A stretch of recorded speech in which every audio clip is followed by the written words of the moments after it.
Thank you for joining us. It just takes a minute. Almost there. All right, thank you. Okay. All right. Good evening. Welcome to the New York Studio School's virtual evening lecture series. Tonight, we are pleased to be presenting Eric Karpeles, The Painter Emerges, The Quest for Czapski. I want to thank you all for braving the virtual rain. I would like to thank Eric for being here. And I would also like to thank our generous supporters, which include funds from the New York City Department of Cultural Affairs, in partnership with the City Council, the Robert Lehman Foundation, and many individual contributors. Please do consider making a donation either during or after tonight's talk by clicking on the support button on our homepage at www.nyss.org. And then just click on the donate button.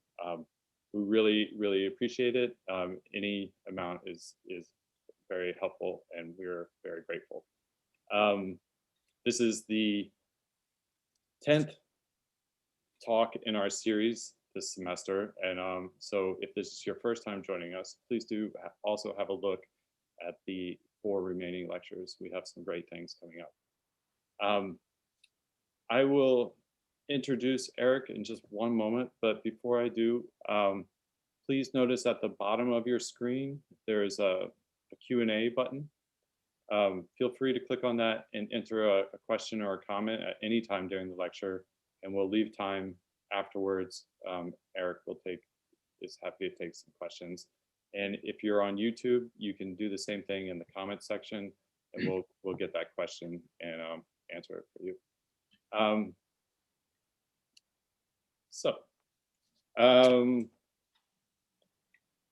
Eric Karpeles is a painter who writes about paintings and the intersection of visual and literary aesthetics. He is the author of Paintings in Proust and Almost Nothing, the 20th Century Art and Life of Józef Czapski.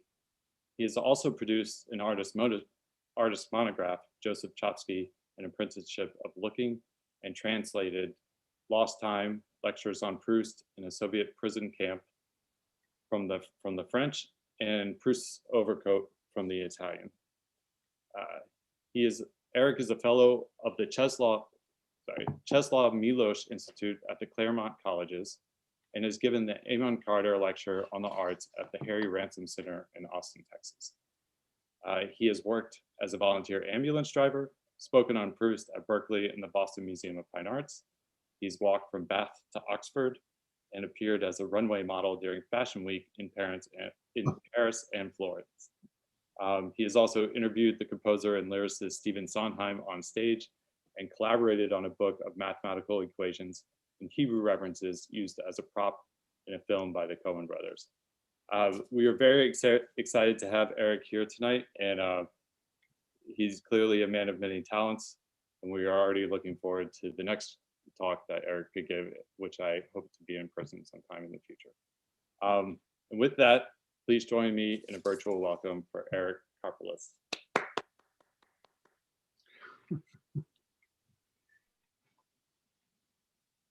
So, am I on? Here I am. Yes. Hello, everyone. Thank you. Welcome. I appreciate your coming to hear the talk. This is going to be essentially fairly extemporaneous on my part. I've selected a bunch of images, and I will accompany with some commentary. I should begin by saying that it's likely that most people will not have known about Józef Czapski, and that is something that was the condition that I had as well when I first encountered him. What I wanted to do in this talk is to combine a few things. One of them is how I came to Czapski and how that process of discovering an unknown painter, unknown to almost everyone in America. When I began my research, there was no no one to speak to in this country about him. And he was somebody who lived into his 97th year. He was born in 1896, and he lived in every decade of the 20th century. He has an enormous range of interests, and he was a witness to many of the remarkable events of the 20th century. So I wanted to jump in and just to say that in the past, when I've given talks about Czapski, I've tended to focus primarily on the historical figure, because that is how he is, if he's known, that's how he's best known, as somebody who had experience in Paris in the 20s and in the Second World War and throughout the Congress for Cultural Freedom following the Second World War and the attempt for Poland to create a cultural identity outside of the communist Stalinist mold. So tonight, what I would like to do is, rather than focus entirely on that, I would like to talk more about him as a painter, because of the audience to whom I'm speaking tonight. The New York Studio School is a place where people commit to having a practice, a studio life, and this is very much about the fabric of Czapski's life that I found so compelling and want to share with you. So I'm going to go through there will be a lot of slides, a lot of history up front. I'm going to try to go through that a little bit quickly, and then we will move on to more of the expansive quality of him as a painter. In 2012, I was sent by a friend in Paris a copy of a book called Proust contre la déchéance, written by Czapski. I did not know his name at all. I was sent it because I'm a painter who also had devoted a fair amount of time to writing about Proust in a book that I compiled called Paintings in Proust. My friend sent me this book saying, here's another painter who's written about Proust. I thought you'd be interested. And indeed I was. Proust contre la déchéance literally means Proust against decline or decay. It's a story about, it's a series of lectures about Proust that were given, and I read it with great interest. It's a relatively small book, about 100 pages.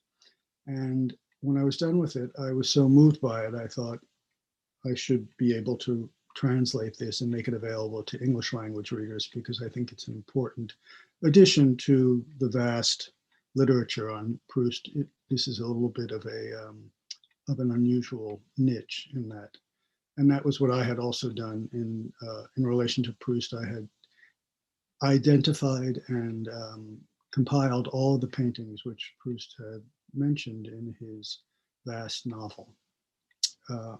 So I read the book, the lectures, I translated them, and in the process of translating this book, I became almost more interested in Czapski than in Proust.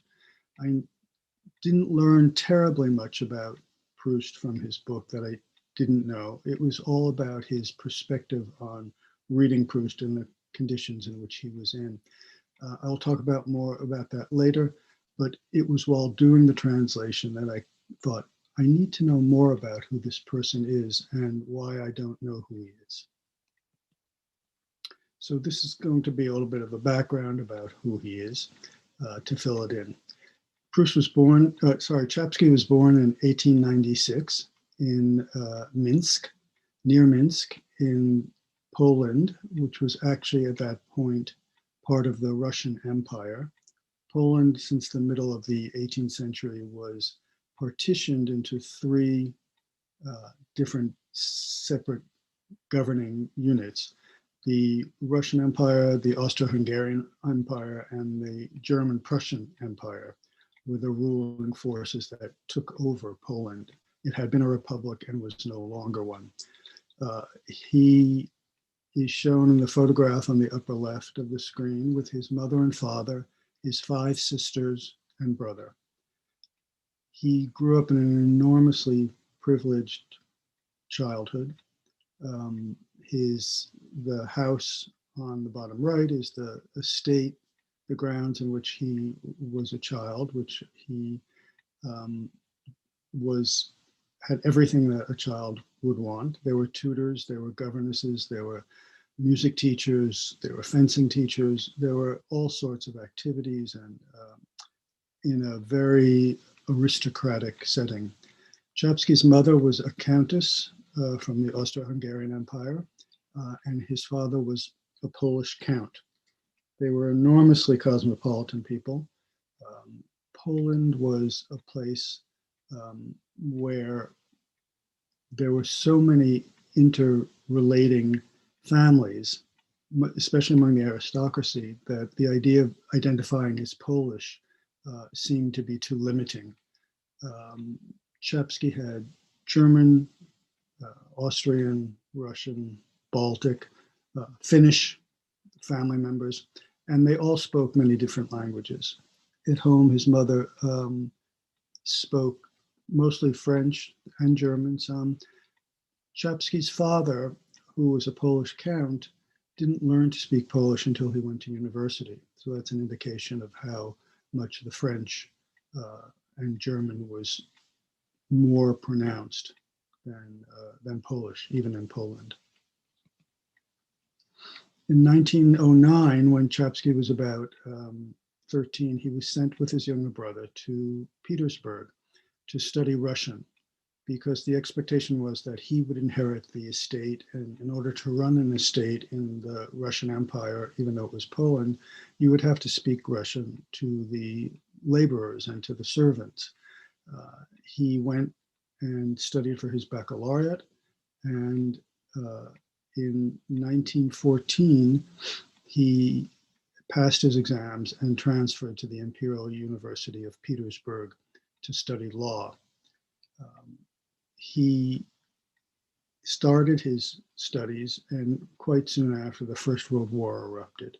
So in 1914, Czapski is in Petersburg, which soon is changed to Petrograd in name, because Petersburg had sounded too German, and now the Russian Empire was fighting the German Empire, and the name had been changed.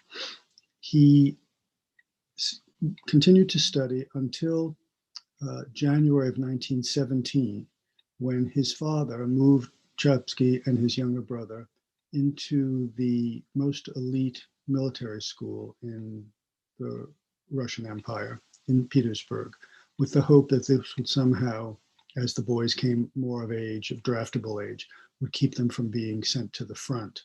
So they went into an officer training program. The picture on the right is one of the first works we have in Czapski's hand. It's a self-portrait, obviously, of him in his cadet uniform. It's a classical drawing in a very clean, precise line. He painted himself throughout the course of his life, and throughout the talk you will see him emerge throughout his life in different stages of aging and regard for himself. So in 1917, the Russian Revolution, first in February and then October, both of these erupted. And Czapski was in Petersburg during this experience. And he and his brother were essentially caught in a position of not being able to travel. They went and stayed for a matter of time with family relatives who lived outside of the big city in Russia. But it was a time of great upheaval and great concern. Czapski and his brother and his 2 sisters who came to Petersburg were enormously interested in the soul of the Russian people. They loved Russian music, they loved Russian literature, and for them, the white and red Russian revolt was very traumatic. Finally, in 1918, the war was declared over, the armistice, which happened in the 11th hour of the 11th day of the 11th month of 1918. Today is the 11th day of the 11th month, and it's somewhat fitting to speak about Armistice Day. In this context, I added this picture just to show the state of celebration 102 years ago. Now, in 1918, the three empires I had discussed that controlled Poland, the Russian Empire, the Austrian-Hungarian Empire, and the German Empire, all ceased to exist. And Poland emerged for the first time in well over 100 years as the Second Republic. It was a cause of great celebration. Czapski returned to Poland from Russia and began to study art, but very soon after, he left the academy in Warsaw because another menace loomed, and this was the fact that the Russian Empire was now in the hands of the Bolsheviks, of the Soviets, and they had determined that they would invade Germany, which was in ruins, and extend the communist state to the German state. So their plan to get to Germany, of course, they had to traverse Poland. And the Poles refused to allow that to happen, and they fought. And it was a fairly hopeless situation, the Polish army against the massive Soviet army. But as it turned out, after several battles, they were able to hold back the border. And Czapski was part of this fight. He was a soldier who went into training before going into the field. And one of his classes was supervised and overseen by a young French captain named Charles de Gaulle, who was witnessing this fight between Poland and Soviet Russia as a way of learning about where fighting was at this point in time. De Gaulle and Czapski became friends, and that was the beginning of a long relationship. Finally, when the Poles managed to hold back the Soviets, life returned somewhat to normal. The Republic flourished. Czapski went to Krakow this time to study at the Academy of Art. Here he is. As you can see, he dwarfs almost everybody else in the room. He stood at 6 feet 6 inches. He was very thin and always noticeable in a room. He was somebody who could just stand head over shoulders above everybody else. This was an example you can see from the photograph. We're talking about the 20s in Poland. This is an art academy, people with their smocks, with their suits, very much of the time. And Czapski had been planning to be a pianist. He had studied music a great deal in Russia. He played the piano 4 hours a day, all the time that he was studying for his baccalaureate. But he, at a certain point, realized that he didn't have the makings of a concert pianist, and he began to think about becoming a painter. And so he enrolled here at the academy. In these days in Poland, the aesthetic mantle was held by a painter named Jan Matejko, whose massive canvases, historical, fairly florid and Baroque, this was the idea of Polish painting. And this was something that had very, very little appeal to Czapski. Part of it was the fierce nationalistic aspect, the historical aspect, and the religious aspect. These were things that Czapski didn't feel were what he wanted to devote his life to painting. On the other hand, at the same time, the world had moved on to Cubism and to Futurism, and in Poland there developed a school called Formism. This is called a formist nude study, and Czapski also was not attracted to this kind of painting. For Czapski, painting was very much about the spirit of what you see and somehow creating a monument to the everyday, to look at what's around you and to paint it in the spirit of seeing it, of vision. So he and about 12 of his fellow students at the Academy decided that the time had come to go to Paris, because that was where everything was happening that Czapski and his friends were more interested in the development of colorism and Fauvism and Van Gogh. These were things that you couldn't see in Poland. So a group of about a dozen painters banded together. They called themselves the Committee of Paris, and they started to have sales and dances and to raise funds for the 12 of them to go to Paris. They hoped that they would go for 6 weeks, that they would be able to stay and to drink up what Paris had to offer. Some of the painters that they wanted to see were Cézanne. On the left here is a portrait of Cézanne, of a seated peasant, and on the right is a portrait of a fellow named Gilles Aronson that Czapski painted. So they went to Paris to be exposed to the work of the recently dead Cézanne and other painters who were actively working at that time. They went to Paris with the expectation of staying for 6 weeks, and they stayed for 7 years. On the left, Matisse. This is an example of a Fauvist landscape that he had done around the turn of the century. And on the right is a painting that Czapski did of an alley in the park.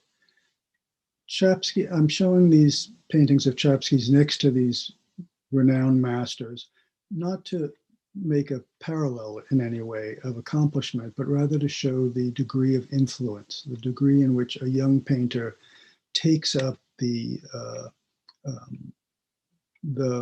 work of a painter to whom he's attracted, he or she, and here learns from the master the different techniques, the different ways of seeing. Bonnard was another influence, great influence on Czapski. He loved the use of Bonnard's color and the intimate quality of the images that he painted. On the right, this is Czapski painting. This is a colored pencil drawing made in the style of Bonnard.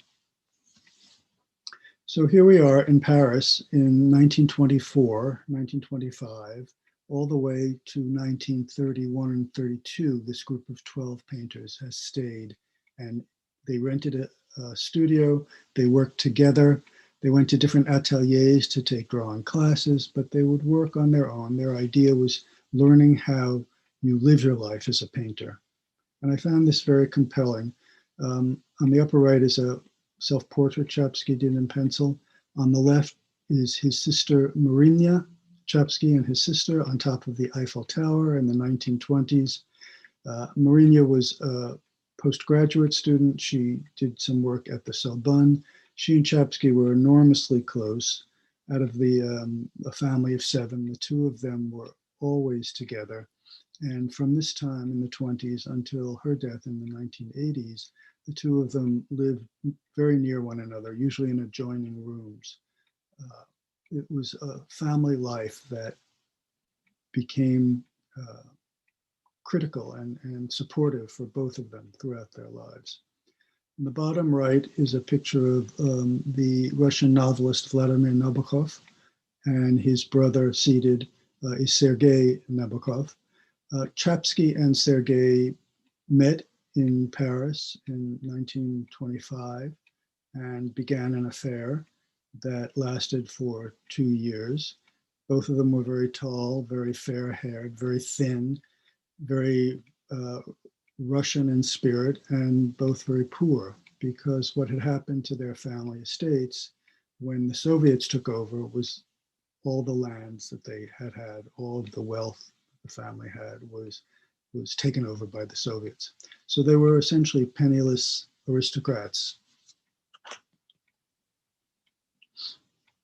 In 1926, Czapski came down with typhus, and he went to London to recover. He had an uncle who had a very beautiful little townhouse in Mayfair, invited Czapski to come and recover there. He had at this time been breaking up with Sergei Nabokov. It was a time of heartbreak for him, and also a need to recover his health. Czapski's health was never very good. He was always having issues with his lungs. So it was a time of recuperation. And what he did while he was in London was to go to the National Gallery when he was gaining strength. And it was at the National Gallery that he saw this painting by Hohlt called Monsieur Pivot on horseback. Very small, modest, unassuming painting, even for Corot. It measures about 12 by 18 inches, but amidst all the great treasures of the National Gallery, this painting stopped Czapski in his tracks. And for some reason, this was the trigger that made him realize that he wanted to devote his life to painting, and that everything he felt about painting, he found in this moment looking at this small painting. The same time that he was recuperating, he began to read Proust for the first time. Czapski was in London in 1926, and he spent the months at his uncle's garden reading the volumes of Proust. Now, in 1926, Proust's book had not yet been published in its entirety. Proust had died in 1922, but he died without the last 3 volumes of the book having been published. So Czapski began to read and was immersed in the book, and his life from that point on was associated with Proust, who spoke to him in a way that no other writer had. This is a place where Czapski's sensibility and mine overlap, and I became very drawn to his appreciation of Proust. It was something that informed his sensibility, became a large part of his sentimental education, much as it had mine.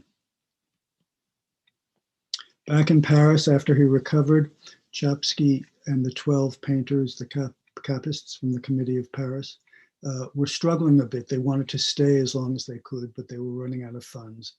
Czapski approached Misia Godebska-Sert, who was somebody known to him. She was originally Polish, had married, had gone with her father, who was a sculptor in Russia, but she hit Paris and was the most elegant and most sought after society hostess in Paris of the era, which is saying something in the 20s.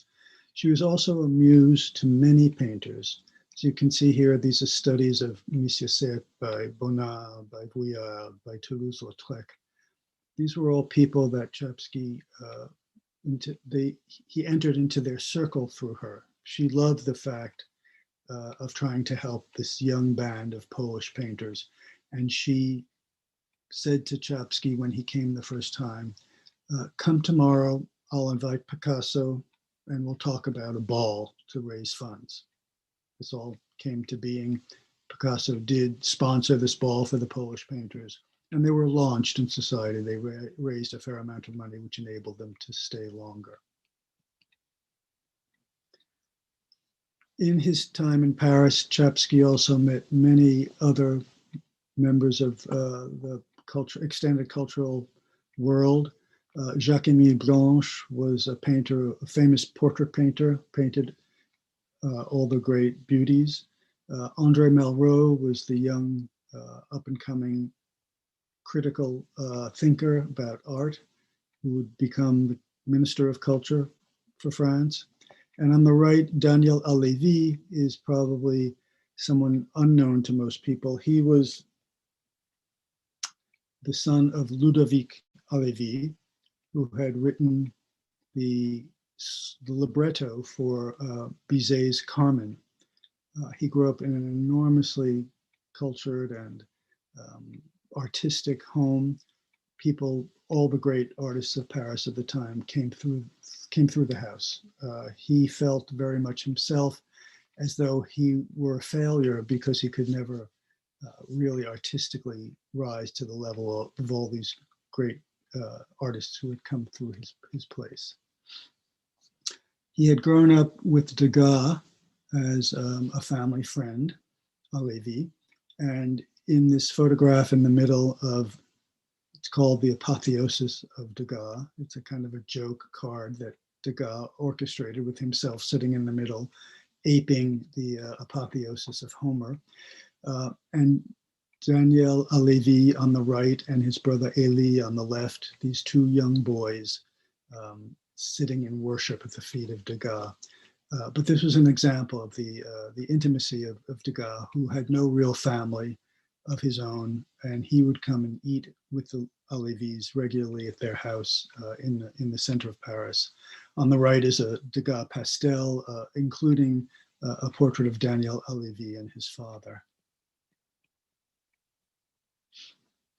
Daniel Halévy was also, curiously, attached to Proust, because the two of them were together at school at the Lycée Condorcet, classmates, and Proust had an enormous crush on Daniel Halévy and even wrote a sonnet admiring his beauty. But this is yet another thread in tying Czapski to Proust, and by extension, I felt, to me, because of the work that I had done on Proust. So here what you have is the Ile de la Cité in Paris, and where the orange arrow is pointing, if you can make that out, is the home of the Halévy family, which is where Daniel Halévy lived, which is where Czapski went to visit Halévy and marveled at all the paintings of Cézanne and Gauguin and Van Gogh and Degas in the house. Czapski was made to feel very comfortable. They came and went. Czapski was introduced to many people like Malraux and Jacques-Émile Blanche. And ironically, I, as a young person, in my 20s, I lived in Paris for several years. And one of the places that I would most like to watch the end of the day was the Place Dauphine, which you entered through the two buildings on the bottom photograph. You could see coming right off the bridge. You turn into this little park that was triangular shaped. And I would sit there and read. And as I was doing my research on Czapski, visiting Paris to speak with people who knew him and to find his paintings, I one day went into the park to read an essay that Czapski had written. And as the light faded, it was the end of the day. I looked up and I walked into a gallery that had an interesting painting in the window.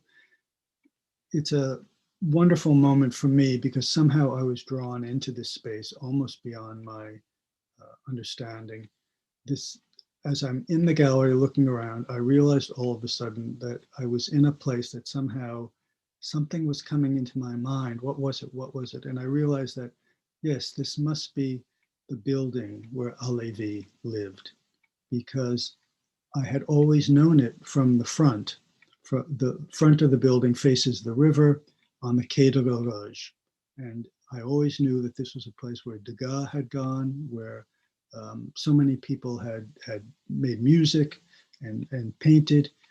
And it wasn't, to my knowledge, until that very day later when I'm writing about Czapski, that I realized that the same building that faces on the Quai de l'Horloge also opened on the back onto the Place Dauphine.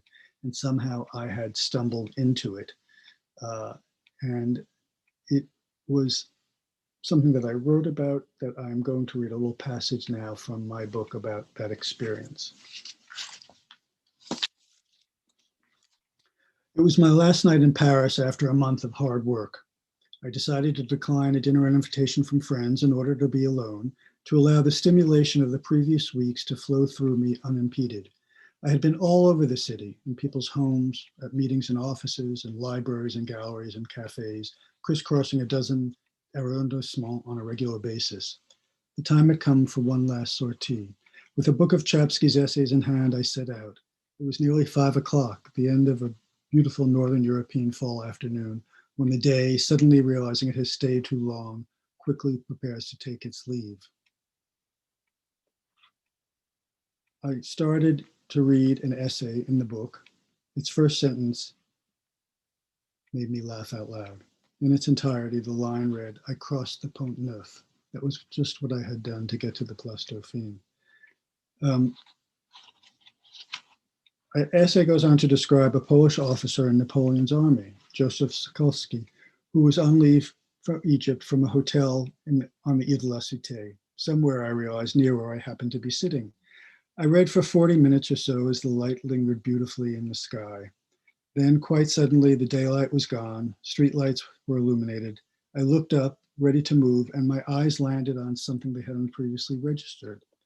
An art gallery whose glowing storefront window projected a warm light into the darkening square.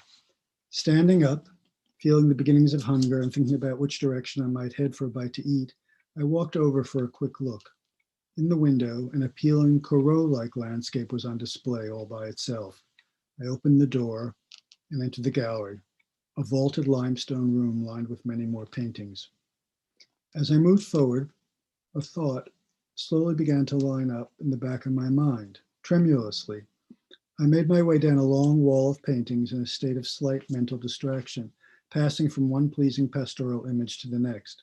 After I had studied 4 or 5 of the small canvases, a gallery attendant appeared and asked me in a little French whether I was a painter. Looking past him into the further recesses of the gallery space I'd entered from Place Dauphine, I discerned a series of rooms extending all the way out to the Seine, to what I recognized as the riverfront embankment called the Quai de l'Horloge. Vague thoughts straining for definition continued to come over me, but I couldn't yet fathom what it was that my mind was formulating. Then it hit me. I must be standing in the ground floor space of 39 Quai de l'Horloge, which was once the family home of Daniel Halévy. Dumbfounded, I realized Czapski had been speaking of Halévy in this very building in the essay I had just been reading. I knew that several times a week, Edgar Degas had made his way to this house for a meal with his old friends, Ludovic and Louise Halévy, and their teenage sons, Elie and Daniel. From a memoir I'd read about the misanthropic painter, written by Daniel Halévy as an old man, I knew that at one time this house was full of paintings by Degas and Cézanne and Gauguin. My mind began to shift again. And it dawned on me that yes, of course, this same Daniel Halévy had once been the fixation, the object of desire of none other than Marcel Proust. I could no longer focus on what the congenial fellow from the gallery was saying to me as we wandered together through the space. Degas, Proust, Halévy were swimming in my head. Somehow, incredibly, I had made my way, unknowingly, into a building, long known to them, a building, of course, well known to Czapski, too. I heard myself being asked what kind of painting I was working on. I turned to the gentleman and said, "Excusez-moi," but I could only muster the words, "C'est un peu bizarre." Cocking his head, he regarded me patiently, as if he had listened to any number of painters describe their process in so many words. I explained to him that I was currently writing a book about a painter and had been researching and amassing information about him. An unknown Polish painter, a painter, in fact, who had a long friendship with a man who was, I believe, a former resident of this building. Visibly taken aback, but smiling quizzically, the fellow exclaimed, "Czapski, vous voulez dire?" It was my turn to be taken aback. This was the first time that someone unconnected to my writing project had known the name of the subject of my study, had actually volunteered the name Czapski upon hearing the 2 words Polish and painter. Seeing my surprise at his response, he smiled broadly. "Perhaps I should introduce myself," he said. "My name is Alexis Nabokov. This is my gallery. Daniel Halévy was my mother's grandfather. My parents both knew Czapski well. He is someone I admire immensely, both as a painter and as a man." I was speechless. Alex Nabokov is the grandson of Nicholas Nabokov, with whom Czapski and Sergei Nabokov used to make the rounds in the 1920s. Alex's father, Ivan, is Nicholas's son, who married Claude, who's the granddaughter of Daniel Olivier. Ivan and Claude live upstairs above the gallery where I was trying to get my bearings. In a manner beyond my understanding, I found myself in a confluence of connections I could never have managed to pull off had I tried. 10 minutes earlier, sitting on a bench as the streetlights were lit, I was luxuriating at the prospect of finding a bite to eat. Instead, by an almost magnetic charge, I'd been pulled into the geographic and sentimental heart of a story I'd been figuring out how to tell, in a location I'd walked past countless times without putting two and two together. As if from the pages of his essay, Czapski was preparing the way for me to gain access to this private realm, where, even among an embarrassment of notable visitors, his presence managed to have a lasting impression. So this is just a way of illustrating the degree to which Czapski and I seem to have parallel experiences, and the way in which I am drawn to his story, and the way in which his story, it seems, almost had responded to me, to my interest. In 1930, Czapski went to Spain. He discovered Goya for the first time, and this was an enormous revelation for him. He admired so remarkably the delicacy of the painting of the royal family that Goya had, and he wrote this about that. I came to see in Goya his cold, masterful portraits of grandes dames, dignitaries, kings, and cardinals, painted so smoothly to the degree that one doesn't feel the touch of the brush. They are classical in composition and in the miraculous control of every detail, in the materiality of the object, in the consideration given to local colors, in the carefully advanced gradation of values. Next to these portraits were hung, in a badly lit room, paintings by Goya so entirely different that it was difficult to believe that they were painted by the same person. Images of war, wild scenes with witches, painted as if by lightning, in exaltation, so that we see every movement of the brush, color contrasts so violent that they're almost like soutine, a disdain for local color and the object's materiality, so that some of the canvases give the impression of almost abstract color arrangements. This was enormously important to Czapski because he had always felt about painting within himself that he was a divided self, that somehow he was attracted to the world around him, the beauty of the natural world, and to the what he referred to as the theater of the everyday. His sketches and his paintings were about what was around him, but churning within him was also an awareness of the sense of suffering, the sense of pain, the sense of a different kind of world. And it was Goya who made him realize that one painter could embody both worlds. Here is a painting Czapski did of a beggar. You can see next to it the Goya on the left. There's a way in which the subject is interned, in which the paint is applied in a kind of way that evokes a heaviness of spirit. Another Czapski painting influenced by Goya.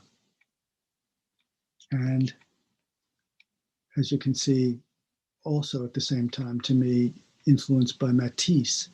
And the notion of a painter for whom Matisse and Goya could come together in a joined sensibility was fascinating. So in 32, Czapski and the 12 painters returned to Poland and started an active artist's life there. Here he is painting out of doors. This is a self-portrait of him from 1937. These were very, very wonderful years for Czapski as he really began his practice as a painter. He established himself. He had gallery shows. He had a circle of friends who were all in the same pursuit of following their artistic expression. Soutine became incredibly important to Czapski. You can see Czapski's still life on the right, Soutine on the left. The expressive quality, the way of putting down paint, the slightly wobbly response to what Czapski calls materiality. All of these painters found something. Czapski took them in. He absorbed their impact, their study. He didn't want to paint like them, but he wanted to learn from them. Again, Soutine and Czapski. This is a detail of the previous painting of Czapski, which seems to be about a performer on stage, but actually the world is what happens in the audience. Nobody's really paying attention to the performer. Czapski is very adept at highlighting very interesting details in the middle of a painting that ostensibly about something else. And throughout the presentation that I'm going to be showing you more paintings, I will show you details that are separate from the painting itself to show you a little bit about how to look at some of the way he applies paint. Here is a landscape he did in 1937. This is in Sopot, which is near what was then the German city of Danzig, boardwalk projecting into the Baltic Sea. I find it very full of light and color and place, although it really is not literal in any way. It has a very poetic and very free sense of atmosphere about it. And when you step back, this is a detail of the painting, 1937. You see the Nazi flags on the boardwalk. So this was a time of darkening concerns in Europe about the Nazi threat. September 1939. This is going to be difficult, I see, for me to get through all this quickly, but I will walk you through it. 1939, Czapski once again is drawn into the military on the 1st of September. Warsaw, Poland is invaded by Germany, and bombing begins. Czapski goes right away to join his corps, and he is captured on September 27th. So almost 3.5 weeks later, after he begins as a soldier, he and 15,000 other Polish officers were forced to surrender to the Germans. He becomes a prisoner of war, but instead of being taken by the Germans give the officers to the Soviets. Here is Czapski in a camp, in a Soviet camp, a self-portrait that he's drawn. He has some material, very little. He's wearing a sweater that was sent to him that saved him throughout the years, throughout the war years. But throughout this time, Czapski manages to hold on to some kind of paper, notebooks he can scrounge up, or anything he draws on the back of even cigarette papers. These are two portraits of fellow soldier, fellow prisoner of war, asleep. So Czapski was always seeing what is around him. Here are some more studies. On the upper left, these are men singing their prayers and their hymns in the camp. The Soviets forbade them to sing any songs or any national hymns, but the soldiers were unwilling to comply with that. And at 9 o'clock each evening, they would sing together. These are just very affecting drawings of his fellow prisoners. You can see their troubled state. And of course, they were right to be troubled. Throughout this time as a prisoner, Czapski also decided to use his time to write a history of French painting. And these are some of his notes from that time. And at one point, Czapski decides to participate in a group of evening lectures that the soldiers are giving at night after being out in the freezing weather, working enormously hard and having very little food. Every night, the men would gather together and somebody would speak about something important to them that would rally their feeling and to raise their morale. Czapski decided at one point to speak about Proust, and he made notes, very extensive notes, in which he really described the cosmology of Proust on paper, made these elaborate drawings, and then gave talks about his experience of Proust and told the story of the novel, In Search of Lost Time. Every night, almost like Scheherazade, he would tell a little bit more of the story, drawing the prisoners in. He was very much aware of the power of this kind of experience for the way in which art can embolden and preserve a certain kind of spirit in a challenged person. So while he was giving these talks, they had no idea, the fellow soldiers, that their fellow officers, 22,000 of them, had been murdered by the Soviets, one bullet in the back of each head. It was a massacre that became collectively known as the Katyn massacre. And for some reason, Czapski was one of 390 out of 22,000 who was spared. Still never knew why. I see that I'm getting behind already. I'm sorry. What I'm going to do is to fast forward through some of these slides. I tend to get caught up in the story about what happened to Czapski in the Second World War is what I said that I would try to go through and get to his painting. So please just bear with me, and I'm going to go through these slides quickly to get a little bit more. I will just say this, that in 1939, Czapski was captured as a prisoner of war, and in 1944, he made, with the rest of the Polish army, this enormous trek through Russia and the Middle East to get to Egypt, where they got on boats to cross the Mediterranean to go to Italy, to fight in Italy. And then in 1944, they fought for the first time as an army at Monte Cassino. Czapski then went up subsequently to Paris and began his life again. And all through this, Czapski was keeping a diary in which he painted, drew, took notes. We have made drawings of the army on the march. And in Paris in 1947, he and a few other Polish critical thinkers created this magazine called Kultura, which was an essential magazine for the Polish non-communist presence after the Second World War, when Stalin took over Poland and it became a satellite of the Soviet Union. Czapski was in Paris at that time, and that remained his home for the rest of his life. This is 1947, and Czapski died in 1993. He lived in the same building for all that time, in Maison Lafitte, right outside of Paris. And this was his room where the window is open, where he did all of his painting, where he did all of his reading and all of his writing for almost 50 years.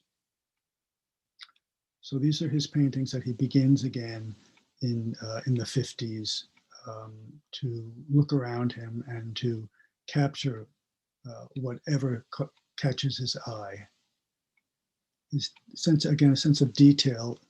We go back from this. This is called Pasteur, people on the metro station in Paris. With very few strokes, he creates a very vivid accounting of the people he sees. He is sent to South America in 1955 to raise money in the Polish communities around South America to support the magazine Kultura. On this trip, he goes to Congonhas in Brazil, where there is this amazing site of sculptures by a Brazilian sculptor named Aleijadinho. Very remarkable, very singular. Aleijadinho means little cripple. This was a man who carved these massive soapstone sculptures with a chisel tied around his wrist. It was very unusual. Nobody in the East, nobody in Europe really knows about him. And Czapski was brought to this spot and was clearly very moved, filled sketchbooks with drawings.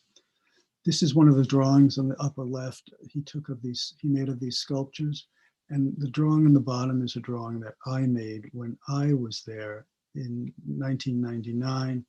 Long before I'd heard of Czapski, I was also taken to this spot and also overwhelmed, and felt the enormous privilege of being able to look at a body of work that you have not been conditioned to think about in a certain way, that nothing you've read nothing about it.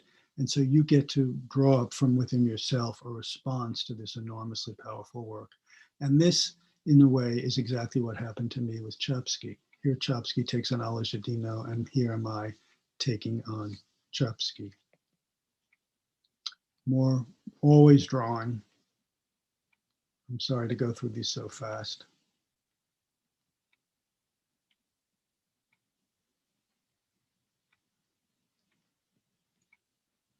Self-portrait from 1958. A detail in which the space, that the negative space becomes so palpable and so delicate and so beautiful, so expressively painted. And what is it but space? This is a portrait in which more than 2/3 of the picture is just empty space. And here, a year later, is another self-portrait. This time, he eliminates the head entirely. It's done in a mirror, in a bathroom. Anybody who is 6 feet tall knows what it's like to go into a public room and not be able to see into the mirror. There's a great deal of feeling about presence and the world around you in this picture, in which you feel the presence of the artist, but it's not specifically about him, but about his embodying a space and his feeling about his place in the world. Another fairly perverse subject, in which the woman's head is not seen, but it's a wonderful example of how Czapski, you can just feel how he had come out of a friend's apartment and looked down in the stairwell, and here he sees this woman, this beautiful spiral, and he sketched it right away and then ran back to his studio and began to paint. Figure on the beach.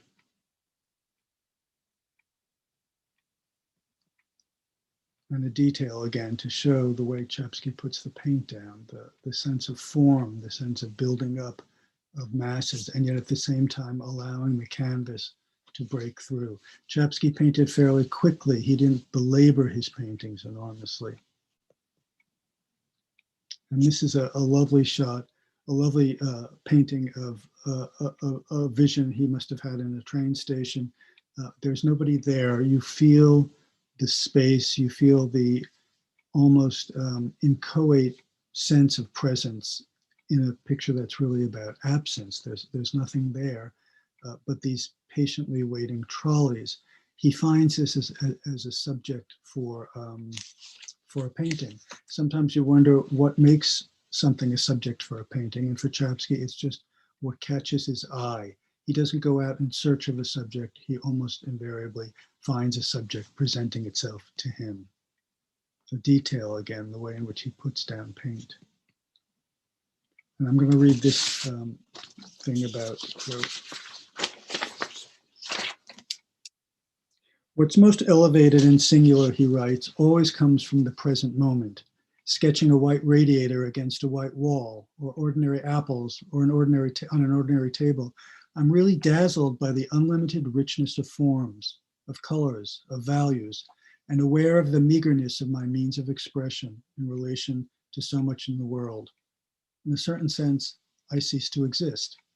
What's most significant for me in this polemic is the observation that what leads me is not a theory, but a vision, not a preconceived idea, but a blind necessity, that my visions are independent of my will, of my thought, I don't at all deny the immense role of thought and will, but their time and place is found elsewhere, before and after.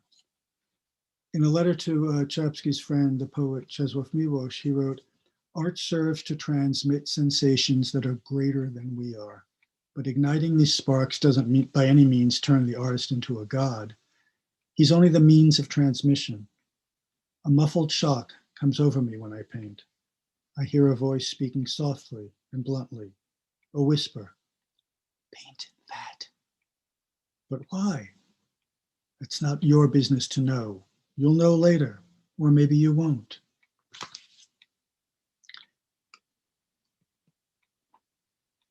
Czapski was a big fan of Morandi and was influenced by the Italian painter. This was almost an homage painted the year after Morandi died.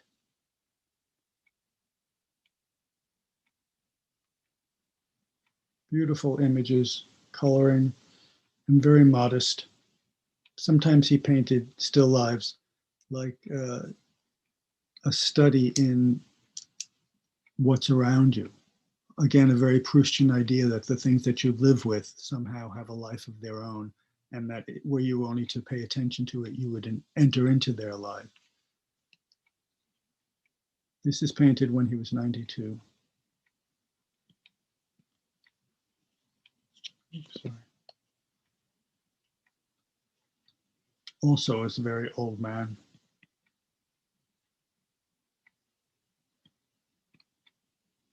This could be a de Kooning detail.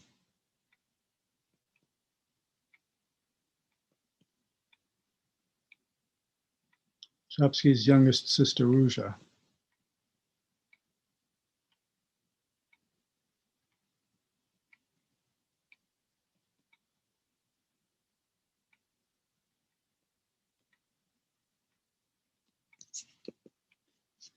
This is his niece, also named Róża, who came to visit him in Paris in 1969. And I met her, and she spoke about sitting to Czapski and how wonderful he was as a painter, the way he engaged her. He had no children of his own, and she was very interested in what he thought you would do with a teenager.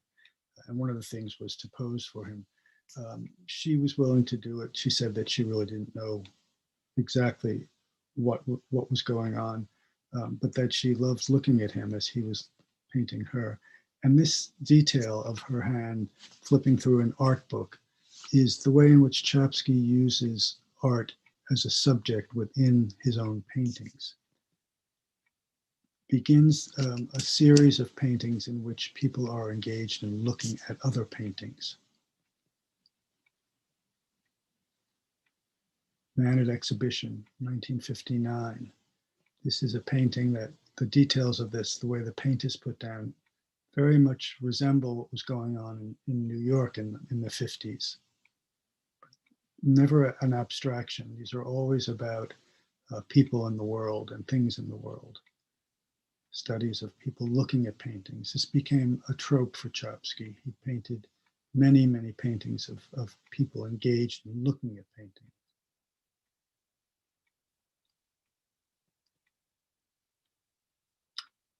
This is inspired by a Courbet exhibit at the Grand Palais in Paris.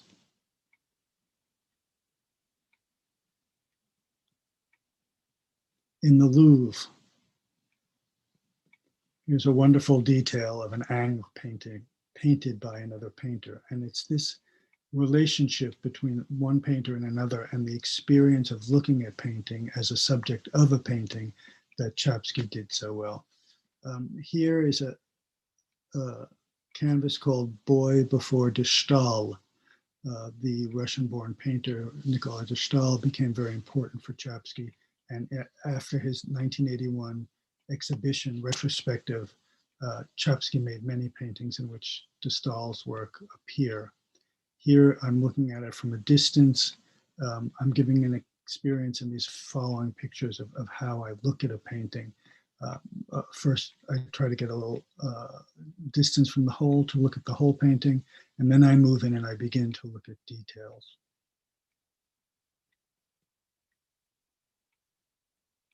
The surface.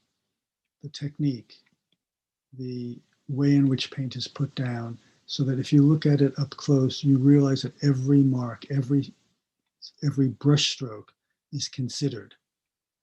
And it's easier to see in detail how that is done piece by piece. And then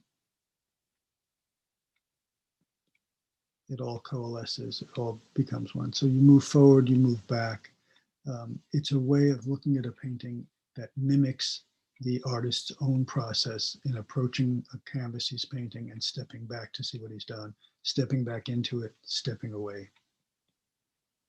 Here it is, the same painting across the room. We get a sense of it in scale and in its place in the world.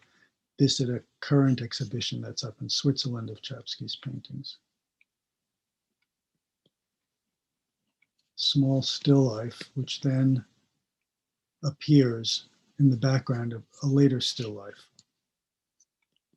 And here the two of them are together side by side in the same exhibition. This is somewhat of a rhetoric called a mise en abîme is the term, in which one picture reflects upon another by inserting it within the framework of one painting. Dialogue between the existing painting and the painting of the painting. And here, this to me is in a way the apotheosis of that experience, in which Czapski, you can see his knees at the bottom of the painting. He introduces himself that far, but this is his tabernacle, this is his temple. These are paintings that, it's not important what they are, it's just the presence that he introduces. This is where he lives in this space with painting, breaks through the fourth wall by putting himself into it, and it becomes the epitome of the experience of the artist, of the painter, and the place where he lives. I'm going to end now. I think the time is up. I'm sorry for having rushed through so much of this. I'm sorry not to have time. The Zoom is clearly not something that I'm used to, and I apologize for that, but I'm welcome. I'm happy to welcome any questions that people might have. Sam, will you take over from here? Yeah, that was brilliant. I'll give you a Zoom applause for everyone. It's an incredible story. So I know there's a lot. It seems like we could really go into depth. And one of the comments from during the talk, and please, just a reminder to everybody, I know some people are finding the Q&A button down at the bottom. It's that little red light. If you want to enter in your questions, I'll read them to Eric now, but Sasha Acosta-Cohen says that everyone should read Eric's biography on Czapski, his history of World War II, and Czapski's spellbinding, detailed, and quite moving. So I suggest everybody pick up some of the literature. I'm curious, before I go into these questions, I'm curious about any kind of, some of the images you were showing with the missing heads and what you said about the soldiers in the massacre. Does he ever reflect on survivor's guilt or anything like that you know of? I would be very careful not to make an association between the headless figures and the murdered officers. I don't know if you got that from me. Really, more the figures without a head, to me, I read more in the 50s and 60s in Paris, the way in which existentialism was in the air, and that somehow it's a question of what your relationship as a body in the world is. In terms of having survived, Czapski lived with the fact that so many of his friends and fellow officers were murdered, and he never never wanted to address that as an issue in his own artwork. But this is where he put aside his being a painter to become a public figure, because he was the almost single figure in Europe who, after the Second World War, denounced the Soviets for having perpetrated this massacre, whereas the Soviets claimed that the Nazis had done it. And that was the official party line from the massacres took place in 1940. It was only in 1990, 50 years later, that the Soviets acknowledged and apologized for the murder of those Polish officers. And it was Czapski who had really carried the torch all along, refusing to bow to the pressure of the Soviet line.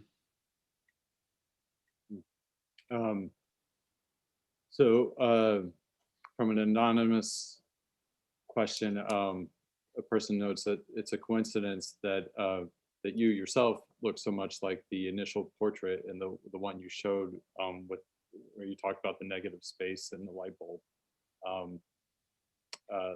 looked like the portrait that you used to announce the talk. I think they're asking how you feel like you identify with Czapski at this point. Well, my identification hadn't really gone as far as to a physical similarity, although I am tall. I'm not 6'6", but I am Eastern European in ancestry. Perhaps not that far-fetched. I've never really thought that I looked like Czapski. And one interesting story is that I interviewed Czapski's great-great-nephew, who was in his 20s at the time, who, when I met him, when he first came into the room, I was taken back by how much he looked like his great-great-uncle. And that was shocking to me it felt like I was in actually his presence as a young man. And it was kind of thrilling. But I don't see myself looking like Czapski particularly, but where are most of his paintings now? Most of his paintings are in private hands. He painted hundreds and hundreds of paintings that people often bought to help support him financially, perhaps more so even than feeling a strong attachment to the work. He was much beloved, and this is the way people felt that they could encourage him to keep on painting.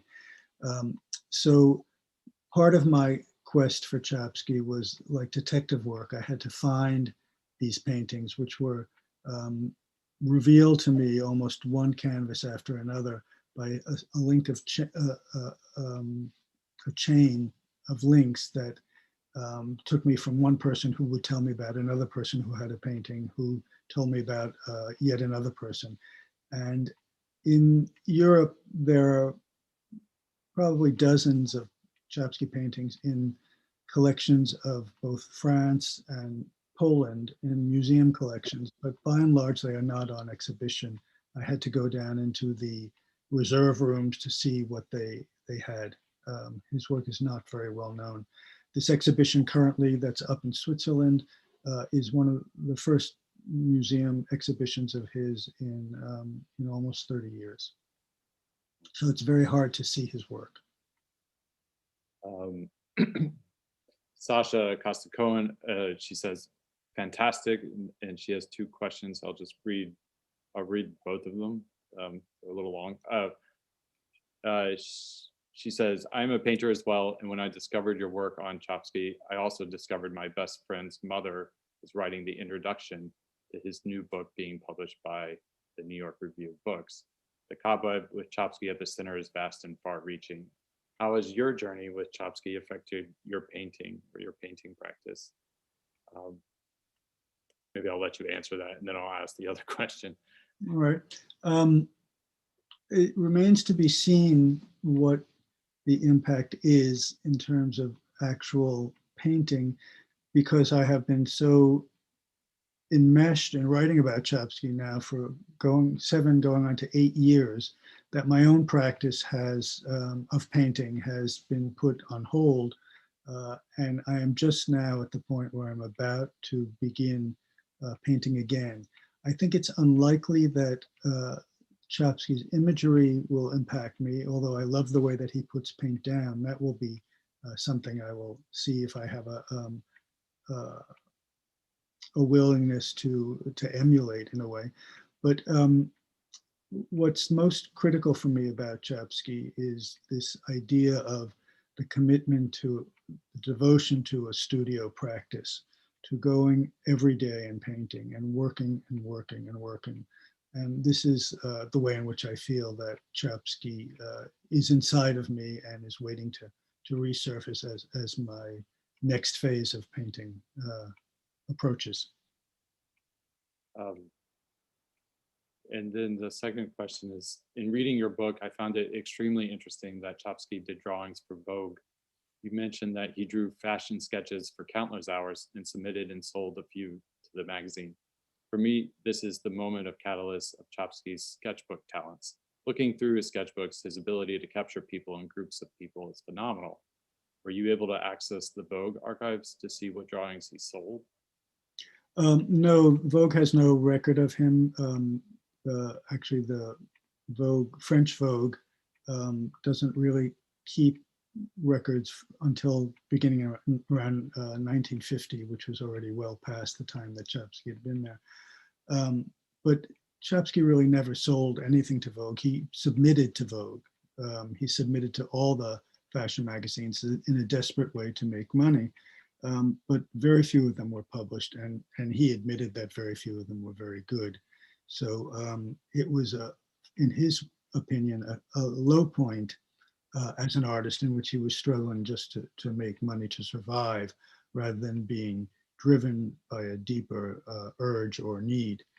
When you draw sketches for fashion, you're not thinking about the natural world around you. You're not thinking about any kind of vision or your response to the world.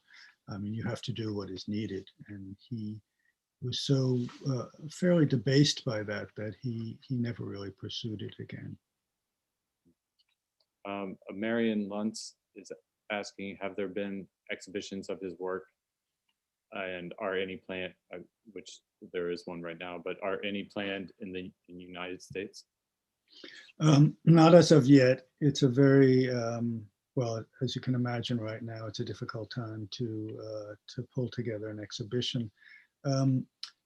It is my hope that at some point there will be an exhibition in the United States, and that both my biography and the monograph that I wrote would encourage at some point some curator to decide to mount an exhibition. But for the time being, there is nothing yet. I mean, this is a man who really was unknown to everybody. He's probably a little bit more known to certain art world people through my books, but it takes quite a long time and quite a commitment for an institution to mount a show of somebody who is unknown. Although my feeling is that that's the purpose of some of these cultural institutions, is to educate the public, not just to have another Andy Warhol exhibition, but to possibly have the work of an unknown artist so that the public can form their own opinion. Robert Haas is asking how much of the pre-war painting survives. This is an interesting question. Not very much of it. When Czapski went off in September of 1939 to join his unit, he put all of his work, his whole studio, packed up and safely set away, so that the idea when he came back, he would be able to reclaim it.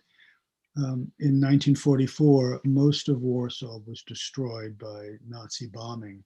So almost all of that, we have to assume, was lost. There are examples, there are paintings from the 30s that are very compelling and that do exist. And this is a story I can tell now after the publication of my books. I gave a lecture at the National Gallery in London in February, before the lockdown, before we even knew there would be one. And I had published in the biography a black and white photograph of a painting Czapski did of a young girl holding a rabbit. And the identifying line said that this was presumed destroyed. It was dated 1937. It was called Girl with Rabbit. When my book was published in London, I got very quickly an email from a man who said, no, that painting was not destroyed. It exists to this day. It's a portrait of my mother, and it lives in her kitchen in London, and she is 93. And so she, in fact, had several paintings by Czapski from before the war in her house that I got to see. And so it's not really clear how much work is still out there. This is going to take time for all of these paintings to resurface now that there might be more interest in Czapski. But there are paintings in the National Museum in Warsaw, which are in the reserves, which were left by people who were fleeing Warsaw in '39. So there are about 20 or 30 pre-war paintings there. Irina Gross asks if you could please say a few words about how he was as a writer. As a writer. As a writer. This, of course, is another aspect of Czapski that I didn't even touch upon tonight.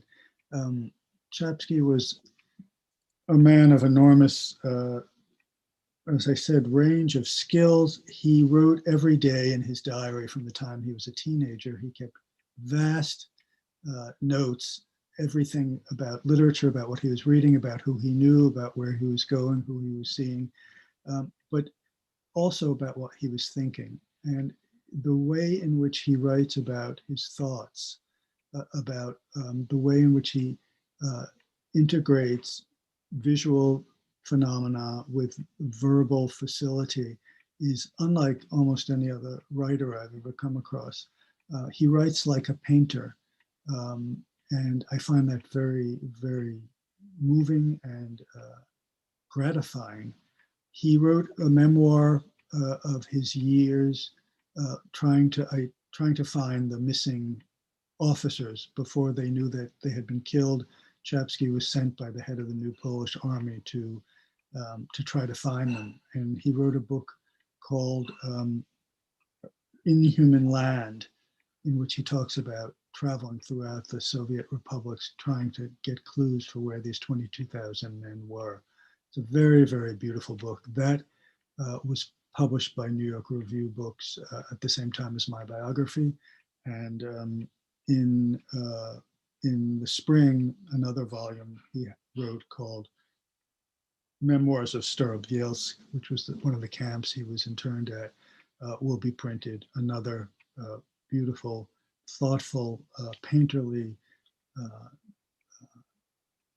exposition on being a prisoner of war in the Second World War. We have a few more if you're doing okay. I'm fine. You brought out all of the Czapski fans. Let's see. Anor Sawyer says, thank you for this captivating presentation and compliment your Zoom skills. Anor and Melinda are wondering if the Switzerland exhibition is accessible online. That's a good question, Anor. The exhibition has actually now been closed. It was opened in October and is now closed again because of the spiking in Europe. In terms of a online, I believe at their website, the Fondation Jean Michalski website, if you Google Czapski exhibit Switzerland, I think you might be able to see several photographs, still photographs of the installation, but that's the most that I know to date. Jill Finson asked if there are any catalogs, and it's probably a good time to mention your monograph. Do you want to talk about that for? Sure.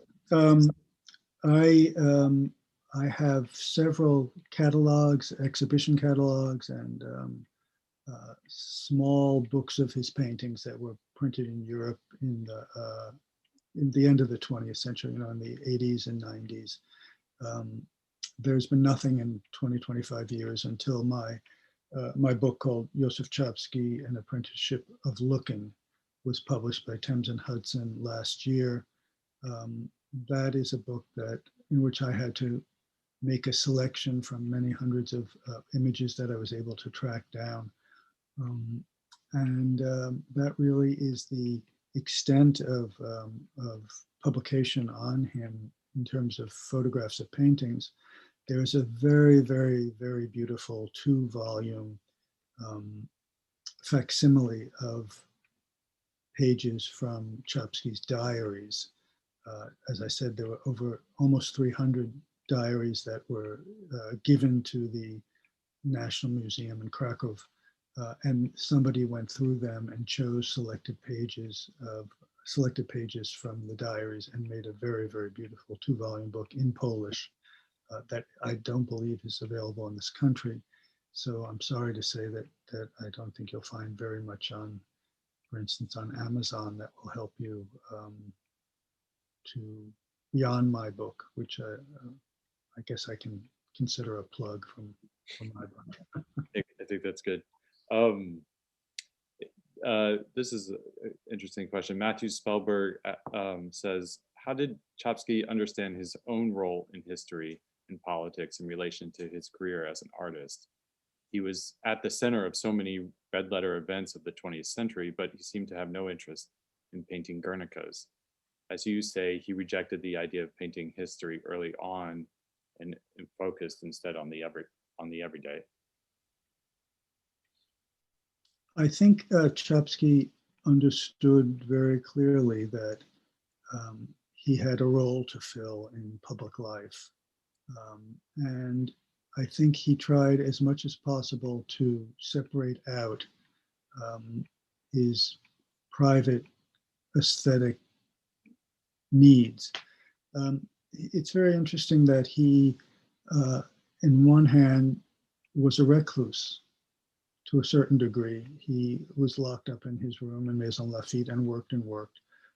But he was also an enormously gregarious recluse who would come out, meet with people, but he always negotiated a boundary with the world at large. And one of the ways in which he separated himself from the experience of being in the world was to hold a sketchbook. And this sketchbook was a way of navigating that boundary. And he would draw, and by drawing, he would be seeing and he would be present.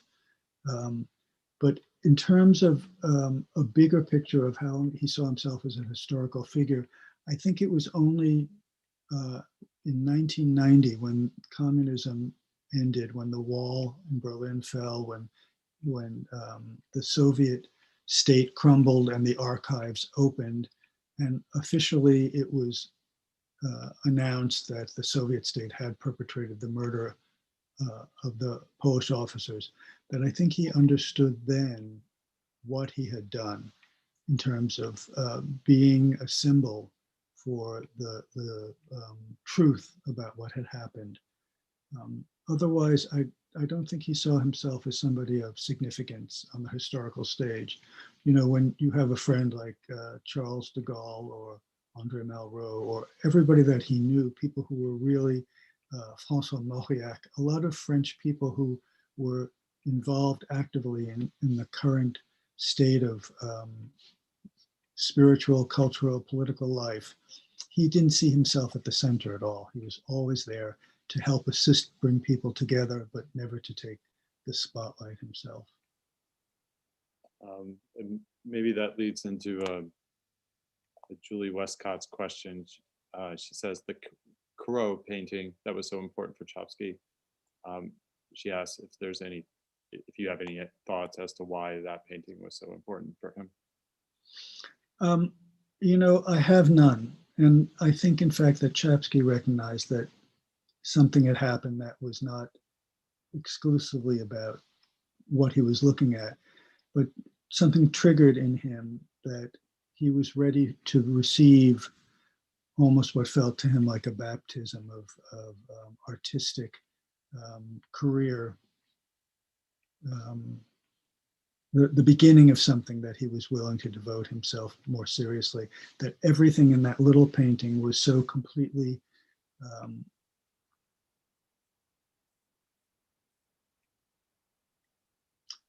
completely put together, completely resolved, completely beautiful, that a combination of so many different elements in a very, very muted way, it speaks to his sensibility. And I think he thought perhaps that if you can make something that small have so much power, that it was something that he was willing to devote his life to. Those are those moments when these things happen. Many painters, I believe, can tell you what painting it was that triggered in them the desire to become a painter. Probably many writers can tell you what story they read or what novel they read that made them think that maybe they could do that too. I think it's not a characteristic Corot painting. There's something about it, I think, also about seeing it after having no doubt been looking at Titian paintings and Velázquez and Caravaggio in the National Gallery in London, to come across this small voice that holds its own against the big boys, I think was part of what drew him to it. Maybe just a couple more questions, unless you're... Sure, I'm happy. I'm surprised people are staying, and welcome. I appreciate that they are staying on. Robert is asking, how much did he have to do with the founding of Cultura, so important to the politics of the post-war years? This is a perfect example in relation to Matthew's earlier question. Czapski was the founder of Cultura with his friend Giedrich. The two of them were soldiers in the Polish army, and in that map that I quickly went through that showed the route that the Polish army had taken across Russia and through the Middle East and back up to Italy, all of that time, there were a small clutch of soldiers who were very interested in literature and culture and art, who talked and talked and talked. And as they talked, and the closer they got to Europe, the later it got in the 1940s, when it became clear that perhaps Germany would lose the war, and that most likely the Soviet army, which had begun to advance into Poland and take over Poland, they realized that there was a very good likelihood that Stalin would not allow Poland to return to the Second Republic, that it would become a satellite of the Soviet Union, which in fact is what happened. But these men realized that there needed to be a voice for the non-communist Poles, and Cultura was the answer. And Czapski was one of the 3 or 4 people who was part of this, who brought it together. And because he had enormous skills in bringing people together, he drew from a wide range of writers that he knew. Giedrich was a brilliant, brilliant editor. I mean, really one of the great Eastern European intellectuals of the 20th century, but largely unknown because he didn't write, but he knew how to encourage writers. And Cultura became the very center of Polish cultural, literal and political life. They used the name Cultura because they knew if they used the name Politica, politics, that they would never be able to get it published. So under the guise of writing about culture, they really did write about politics. Czapski, in the very first copy, wrote a beautiful commemoration of Bonnard, who died in 1947, just as the first issue was coming out. But it also had pieces by Lorca. It had something by Benedetto Croce. It was a very pan-European magazine, the idea being that we are Poles who believe in a European community, not just in becoming Soviet mouthpieces. Is there is there record of him being friends with Bernard or exchanging correspondence with him or someone like Soutine? Soutine died during the war. Czapski didn't know him, but Bernard was certainly somebody who was a very close friend of Czapski's painting teacher, Józef Pankiewicz. The two of them painted together in the south of France many years in the teens and 20s. They were very close. And when I spoke about this ball that Monsieur Sert had Picasso become the patron of, Bonnard was certainly part of that. And Czapski went and knocked on Bonnard's studio door, which took a lot of gumption, to ask Bonnard to be present at this ball, supporting the 12 Polish students of Pankiewicz. And Bonnard did come. And there's a famous story about how Picasso came up to Bonnard at the party and said, you know, your last exhibition, your current exhibition, it's not bad. And Monsieur Sert leaned into Czapski and said, leave it to Picasso. He's never one to miss an opportunity to put another painter in his place. Implying that, the work that Bonnard had done to that point was not so good, but this was not bad. So yes, he didn't have a friendship with Bonnard, but he certainly knew Bonnard and had a connection to him. I'd like to see a show with their work side by side. Yes. Peggy Knickerbocker asks if you've ever been approached by someone wanting to option your book. It would be fascinating and so beautiful. You mean an option for a movie treatment? I think there's a mini series in there certainly, but 97 years is a long life. You'd have to have a lot of actors playing Czapski at different ages. I think his story is so remarkable in its breadth that, like what happened tonight with my lecture, where I completely got bogged down without being able to fill out, it would take a certain kind of writer to adapt it. And I think there could be interest. I have heard that the Polish director Paweł Pawłowski, who directed Ida and Cold War, has been interested in the book, but I don't know if that is to make a film or just to read it.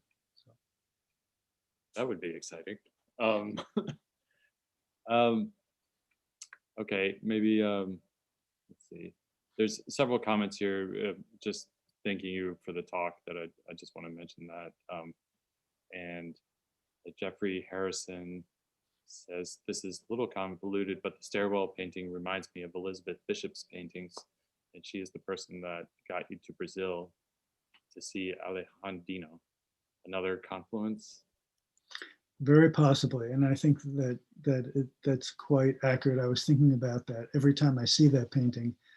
It reminds me of a little bit of Bishop herself, because I see the painting in my own sense in a little bit as a way of how one would paint a portrait of Elizabeth Bishop, but her career as a painter is unknown, and the confluence would be that perhaps somebody would write more about her. I have thought about doing that, about writing about her paintings. Another writer who was a painter, very good one too. She had a very similar quirkiness in subject matter.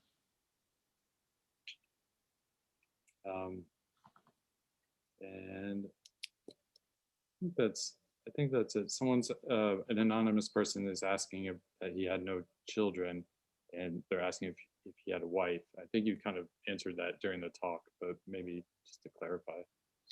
Well, he did not have a wife. He never married. He had a very long-standing affair with a woman who he met in the 20s, who was a Canadian. They met in Paris, actually in the south of France. She went on to marry somebody else because he said that he would not marry her. And that was not really for reasons of sexuality, but more for the fact that he was determined to commit himself to a painting life.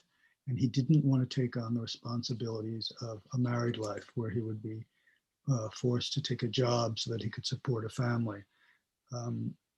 That was very like him, to be pragmatic in that way. So no, he didn't marry, although the two of them, after she got married, continued to see each other in Paris in a what's not entirely clear the degree of their relationship, but it was certainly affectionate on his part, and I think she wanted more from him than he was able to give her. He had a very long-standing relationship with a Polish writer who he met in Warsaw in the 30s. They were together, they lived together for about 3 or 4 years in those wonderful years and before the war, the Second World War.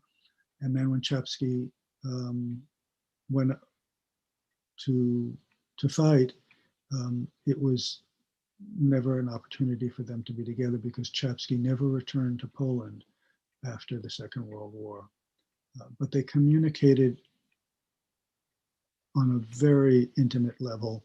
There are thousands of letters between them over decades.